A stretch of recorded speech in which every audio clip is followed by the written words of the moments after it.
Саламатсыздарбы? Бизде бүгүн конокто Султанбай Айжегитов, Баткен облусунун мурдагы 2 жолку губернатору жана каржы коопсуздугу боюнча адис десек болобу.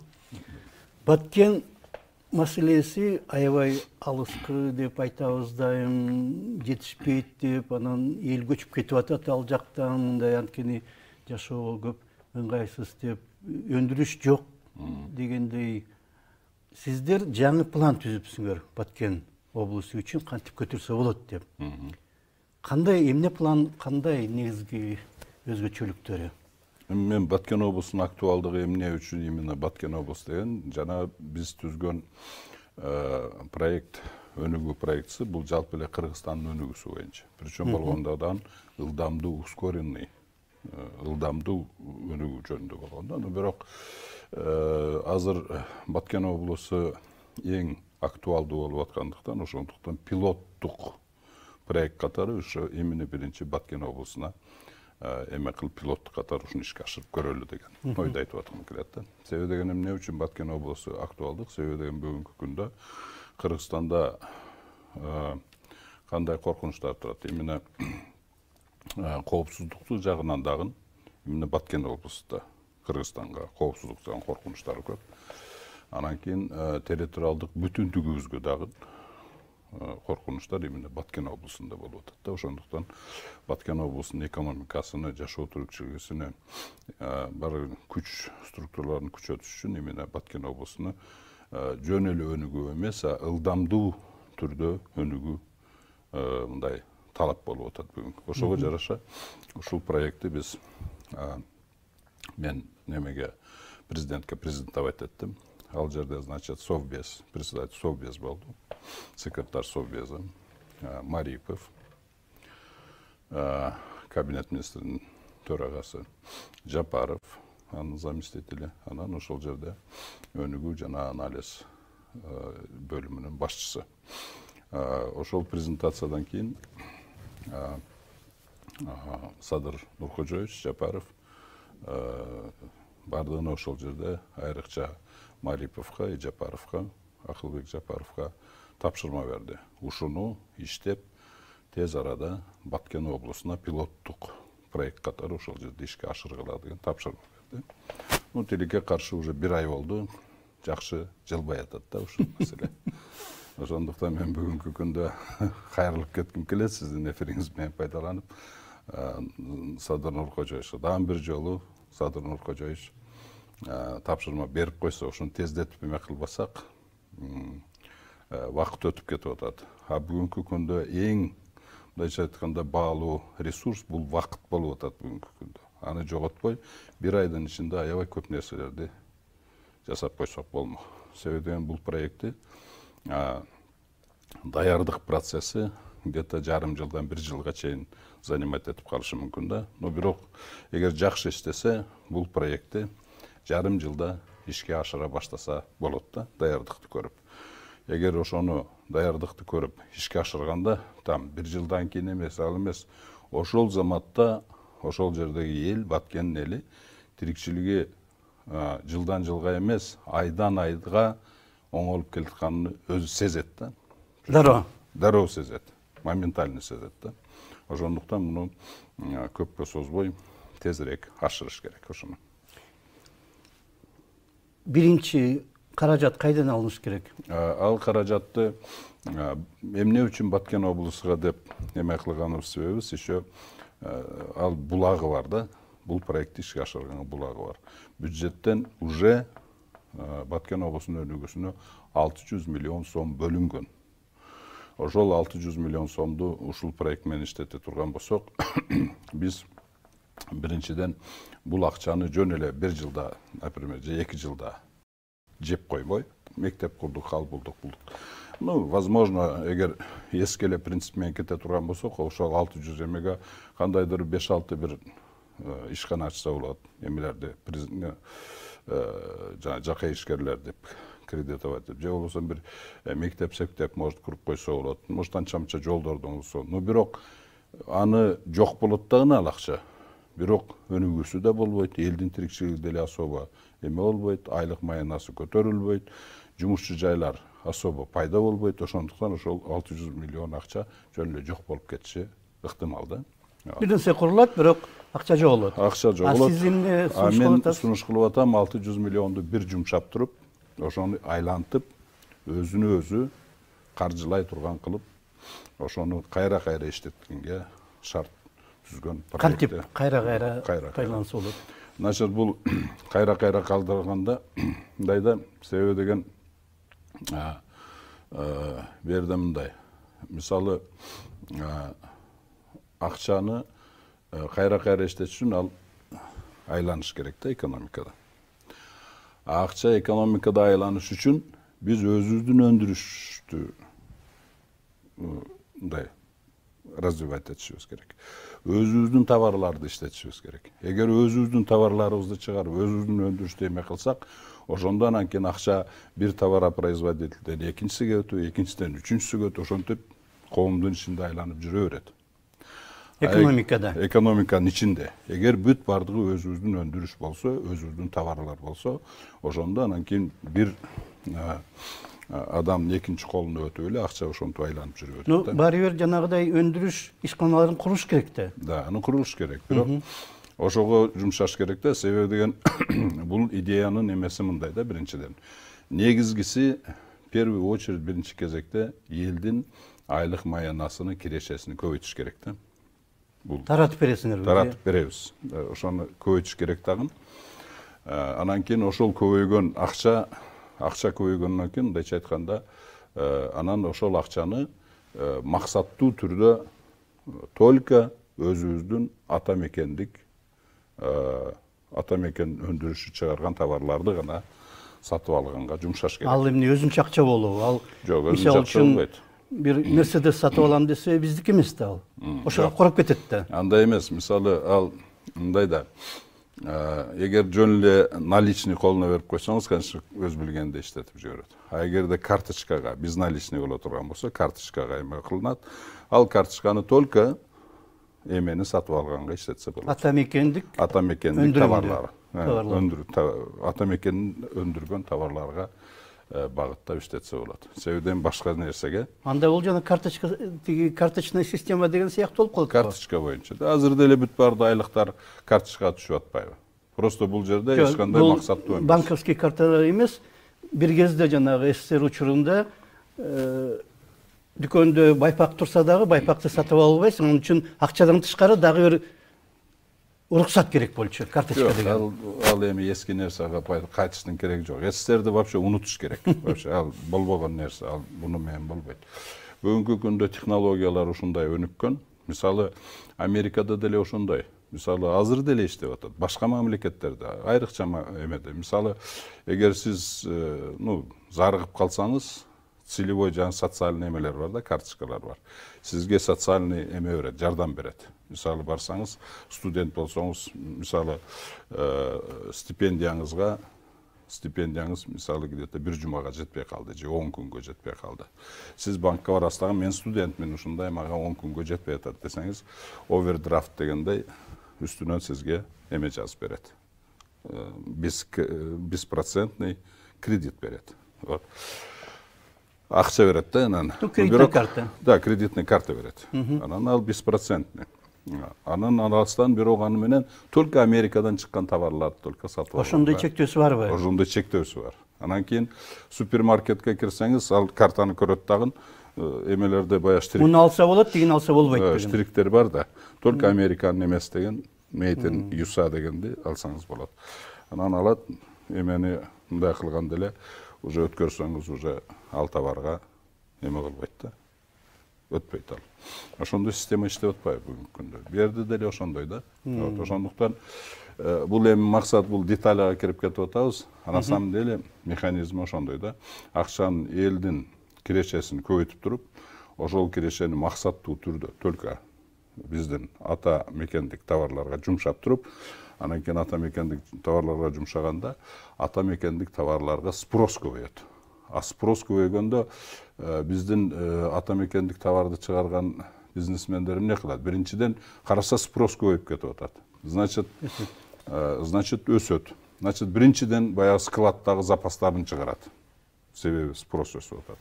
Анан дагы эле спрос өтүп аткандан кийин, значит, инвестициялар дагы товарларын көбөйткөнгө инвестиция алып, товарлар чыгарышка. Инвестицияны ким берет? Ошондон кийин дагы бир жагы да, бул бир жагы. Экинчи жагы, биз ошол эле акчанын көлөмүндө бир жагдан эгер элдин кирешесин көбөйтүп аткан болсок, экинчи жагдан ошол эле акча менен именно элге керектүү товарларды чыгара турган эмелерге кредит берилет.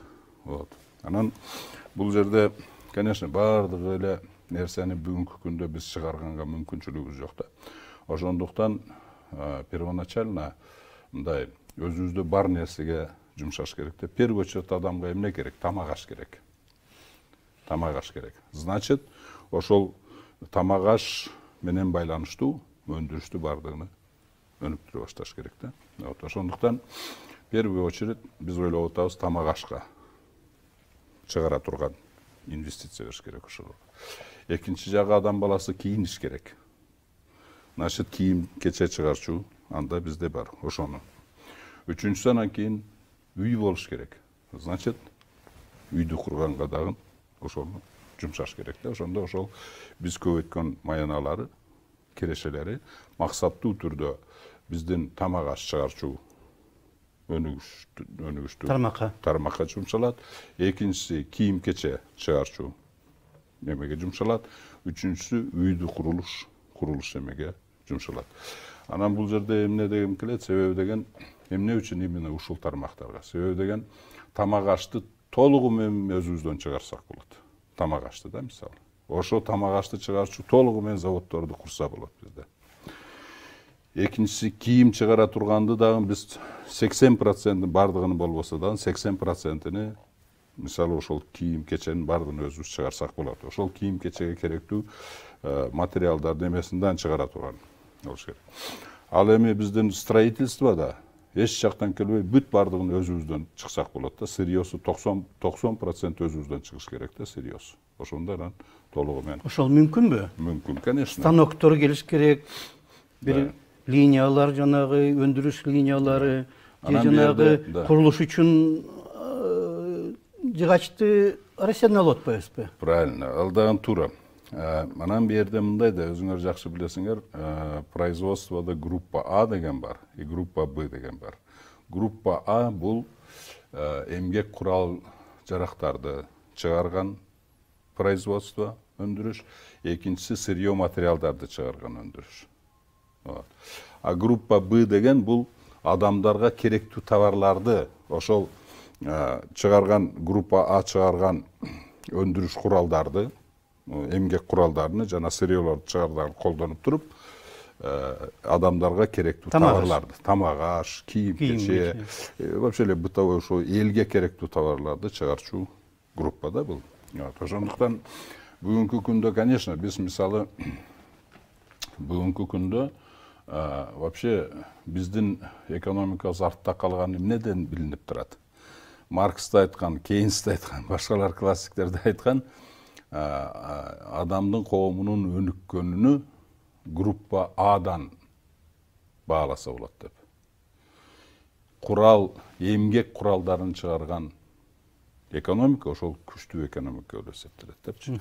Бүгүнкү күндө ошондуктан биз эмгек куралдарын бүгүнкү күндө вообще чыгарбай атпайбыз. Өзүнүн технология жок. Станокторду производить этпейбиз, машиналарды производить этпейбиз, эчтеке этпейбиз да бүгүн. Ошондуктан биз ушунан эле айтып койсок болот, биздин экономикабыз абдан артта калып кеткен белгиси ушул да. Ошондуктан бүгүнкү күндө, конечно, курал жарактарды, эмгек курал жарактарын бизде чыгарганга вакыт керек. Бирок аны даярын сатып алсак болот да. Ошол курал жарактарды сатып алып туруп, бирок сырьёсуну 100% өзүбүздөн чыгарсак болот да. Мисалы, ошол эле, мисалы, тамак ашты даяр, тамак аш сырьёлорун, картошкага окшогон, эт, ошонун бардыгын өзү 100% чыгарсак болот.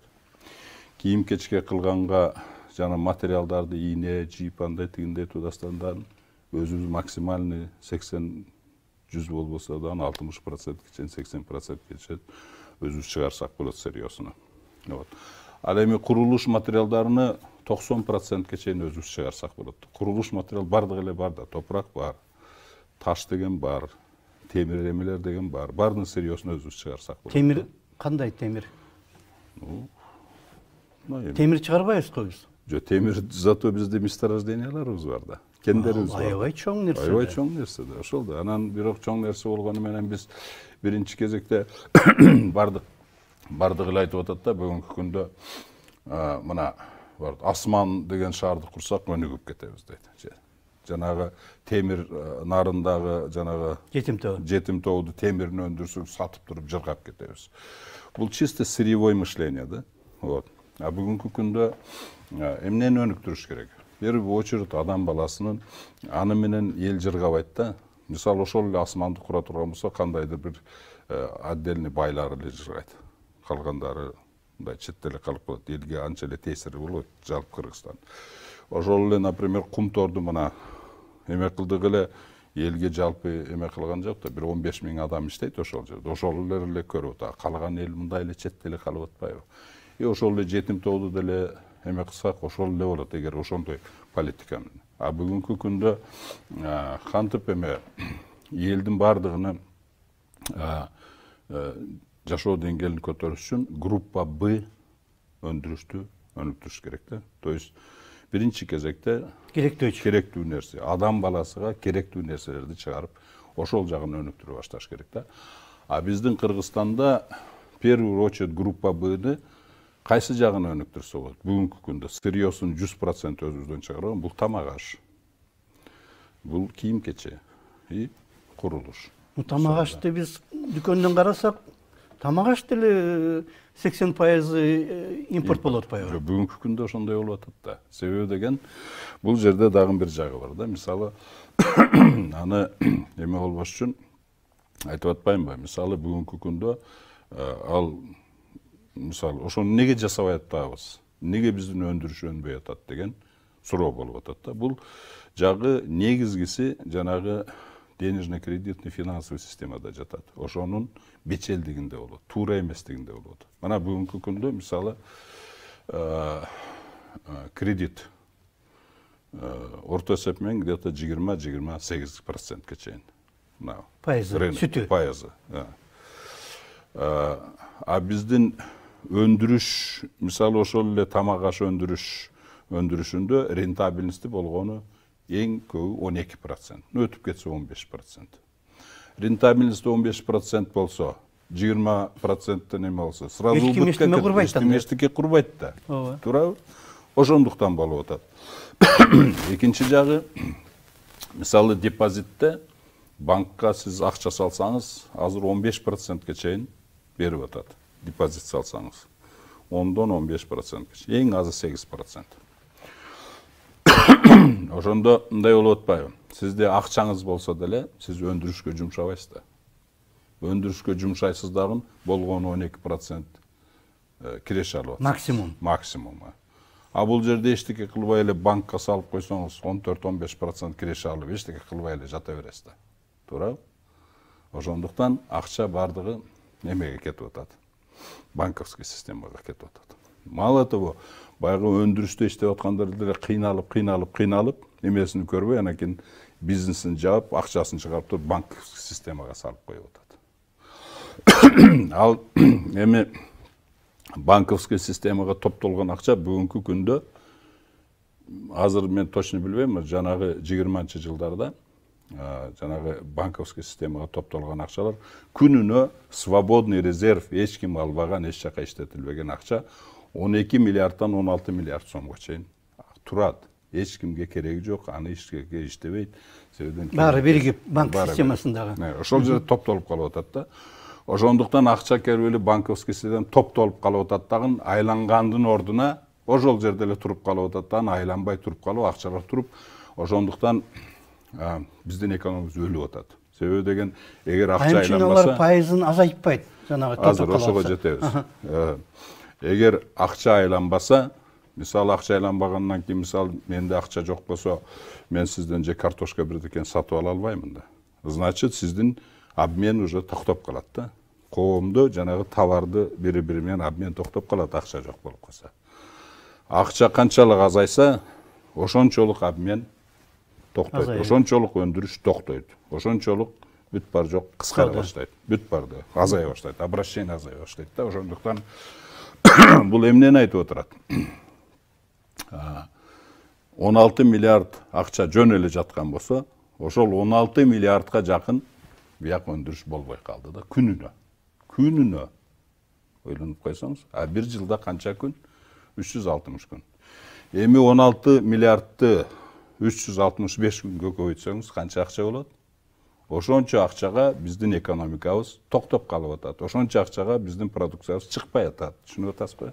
Башка мамлекеттерде жанагыдай банк системасында токтоп калган акча канча? Азыр эми жок, ал жерде деле, ал жерде мындай болсо бул кризиске учурат. Мындайча айтканда биз азыр экономический, финансовый кризиске учураганы ушунан. Түшүнүп атасызбы? Ушу өтө көп болуп атат, э? Өтө көп. Ал эч кимге кереги жок, акча топтолуп банкта туруп калып атат да, айланбай туруп калып атат. Анан ал акчаны булар эмне кылып атат? Булар анан кийин эмне кылышын билбей, значит, жогорку пайызда мамлекеттин баалуу кагаздарын сатып алып атат. Мындайча айтканда, элди мындай кредит берип ала албаса, бюджет аркылуу алып атат да. Ошондон анан кийин жанагы 20-жылдарда бюджетке акча керек болуп калып, баалуу кагаздарга 12%-тен 8%-тен 18%-ке чейин карыз алды да. Ал бюджет банктан бюджет. Анан кийин ошонун акчаны алып бияка иштетип атпайбы. Но бирок ал элдин карызы да. Бюджеттин карызы бул, элдин карызы да. Ошондуктан биягыдан булуусудан биягыдан алып атат да. Мындайча айтканда, жанагы чоң проценттеги доходдорду банктар бардыгы элдин эсебинен алып атат. Банктар эч качан уттурбайт. Уттурбайт. Же элди карыз кылат, же мамлекетти карыз кылат. Анан дагы бир жагы национальный банкты карыз кылып ататтар. Себеби деген национальный банкка анан банковский системадан бул акча жылбай турса, булар да банкрот болот да. Ошондуктан мамлекет дагы, өкмөт дагы, улуттук банк дагы именно банковский системаны сактап калабыз деп, ошонун карыз алып ататтар. Анан национальный банк өзүнүн облигациясын сатып атат. Ал жерде дагы облигациясынын, мисалы, жана учетный ставкасы бар эмеспи? Азыр 5,5-га түшүп калды. Ошол менен сатып алат наркылар. 5,5%-тик облигацияны сатат, мындайча айтканда, ошол эле коммерческий банктардан, национальный банктан карыз алып атат, мындайча айтканда.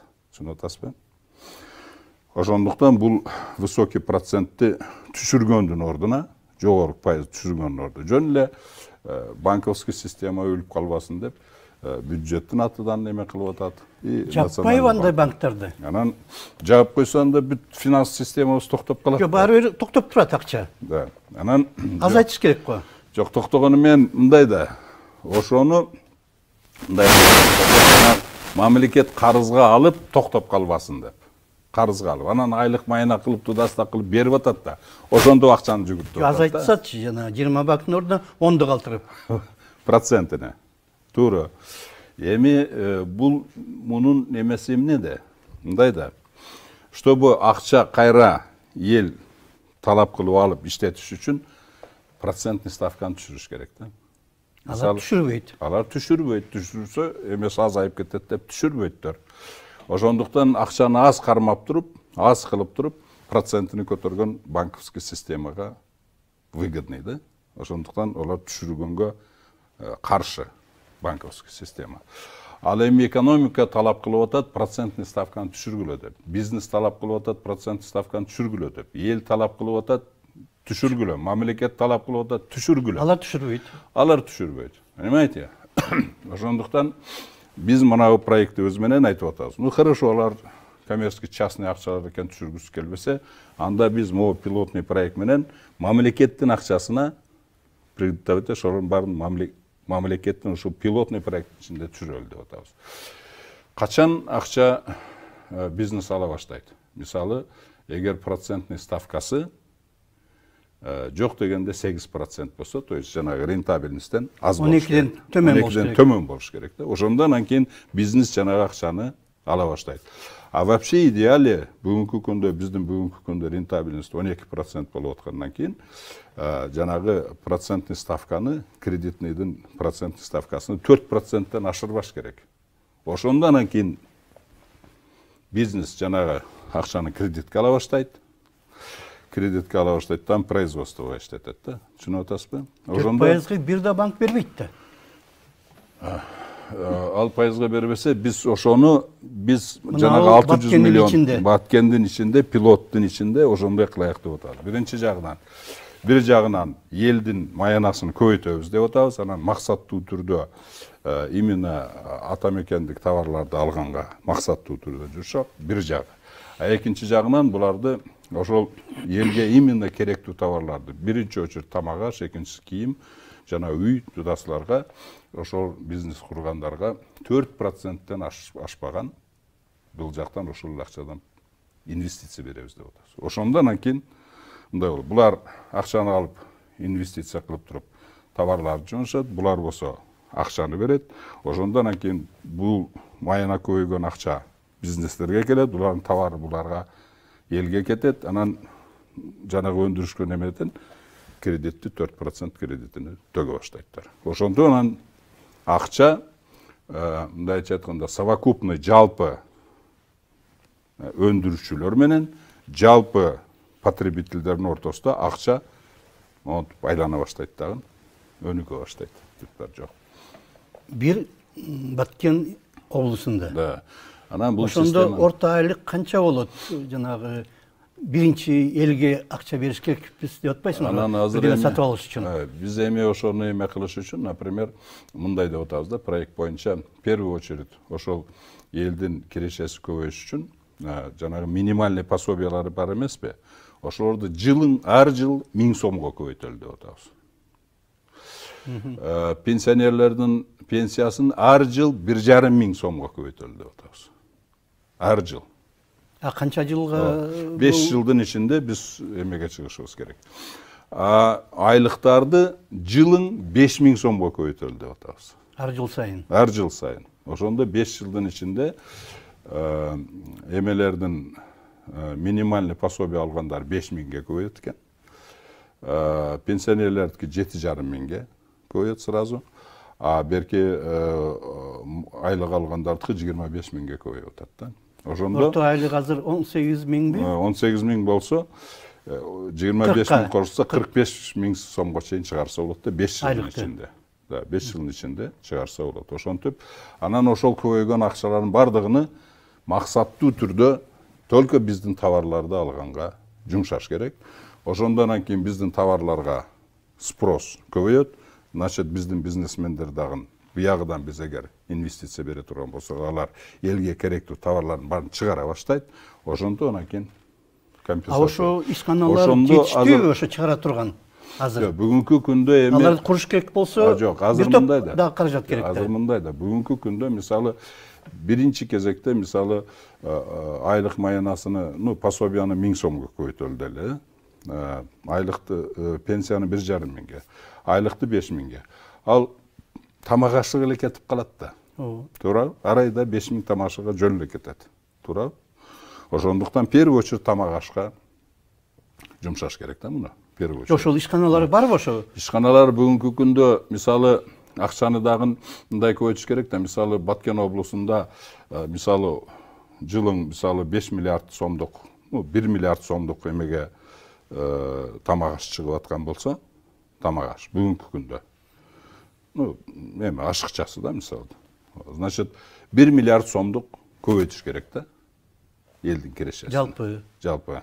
Ошондон кийин жанагы эмелери чыгат дагы неме болот. Анан ошонтип башташ керек да, ошондуктан аз-аздан башташ керек да. Ошондуктан пилоттук деп атабыз. Резкий кыла турган болсок, бардыгын акчаны көбөйтүп койсок, ага товар жок болуп калат да, анда инфляция башталат. Ошондуктан бу жерде канчага көбөйтсөк, бирне бу жерде канчалык тамак ашка жана башка товарларыбыз болсо, ошол суммага биз эмени көбөйтүшүбүз керек. Түшүнүп атасызбы? Биздин убактыбыз азайып баратат, 1-2 мүнөт калды. Эми ошондо эң негизги нерсе эмне болуп атат? Эмне үчүн жанагы 600 миллион сом бөлүнгөн тарап кеттиби? Жоқ, 600 миллион сом азырынча бөлүнгөн, бирок аны ишке кире элек али, бере элек. Ошондон пайдаланып, ошону менен пайдаланып атат. Жок, силер мындай эле жеп койбой, жедирип койбой, могу проектке айлансак, эгер салсак өзүнө өзүн айланта турган кылабыздан 600 миллионду жөн эле жок болуп кетпей. Кийин өзү иштеп кеткендей. Экинчи жылдын акырыга келгенде уже өзүнө өзү актап, кийин уже не то что 600 миллион акча сурабай, жок, өзүнө өзү актап, еще акча үстүнө акча таба турган болуп калат. Эмне үчүн токтоп турат анда? Билбейм, азыр эми президент поручение берген, бирок бир айдан бери кыймыл жок да. Азыр эми мына текшерип атышат го. Билбейм, кандай, по-моему, булар жөн текшерген деле жок. Булар жөнүндө эгер текшерип эмеле турган болсо мени чакырат эле да. Бул кандай, могу кандай деп мага суроо берет да. А мен наоборот звонить этип сүйлөшөйүк, шуну баштайык десем, телефондорду албай атпайбы. Понимаете? Азыр эми мына кече жакында мен радио Маралда дагы интервью бергенде ушуну айттым эле. Звонить этип айтып атат, келгиле сүйлөшөлү деп. Эртең вторник эми барам, эми сүйлөшө баштадым. Я үмүттөнүп турам, эми мунан биягына бир жылыш болот, анан кийин муну тез арада неме кылыш керек, ишке ашырыш керек. Себебиден иначе Баткен облусун көтөрө албайттар. 600 миллионун да жеп коет, башкасын да жеп коет. Бар да ошону менен жок болот. Анан баягы бүт бар жумшаган акчалар текке кетет. Качан чечим чыккан 600 миллион тууралуу? Качан эле чыккан уже. Канча болуп кетти? Бир жыл? Уже бир айдан бери, бир 3 ай болуп калды окшойт, ушунча акча бөлүнөт деп. Бөлүнөт дейт, ошол акча барбы бөлүнө турган? Уже айтып атпайбы, бар деп. Уже бар, булагы табылган деп айтты да. Жаңылыктарда жүрбөйбү. 600 миллион бөлүнөт. Эми аны аңдыгандар да көп да. Аны аңдып, ошонун заказ алам деп, анан жейм дегендерди толтурат. Түшүнүп атасызбы? Анан кийин жана бүт импортный товарларды алып келип берет дагы. Ошону менен жок болот, жоголот ал акча, ошону менен дагы текке кетет да. Мындайча өндүрүшкө иштебей калат. Муну өндүрүшкө иштетиш керек. Өндүрүшкө иштетиш үчүн ал акча эч жака чыкпай айланып туруш керек экономиканын ичинде. Биз именно могу берген менин проектим именно ушуга жумшалган. Что жумшалган акча сыртка чыгып кетпей, ичинде экономика ичинде айланып, бир эле айланып эмес, эже дагы акча тууп акча тууп анан көбөйткөнгө жумшалган проект да бул. Ошол жагы. Убактыбыз бүтүп калыптыр. Рахмат сизге. Эми ийгилик каалайлы, ушул проектти балким ишке ашып калат. Ушуну мен сиздин немеңизден пайдаланып, дагы бир Садыр Нуркочоевич кайрылып кетким келет. Садыр Нуркочоевич, ушуну өзүңүз көзөмөлгө алсаңыз, ушуну ишке ашырып туруп, бир жарым жылдын ичинде ишке ашырып туруп, элдин эмеси наконец-то эл деле мындай жакшы жашаш керек да. Ошону ишке ашыралы деп ушуну чакырып кетким келет да. Рахмат сизге. Бизде конокто Султанбай Айжигитов болду, Баткен облусунун 2 жолку мурда болгон губернатору жана каржы коопсуздугу боюнча адис. Рахмат сизге. Саламат болуңуздар.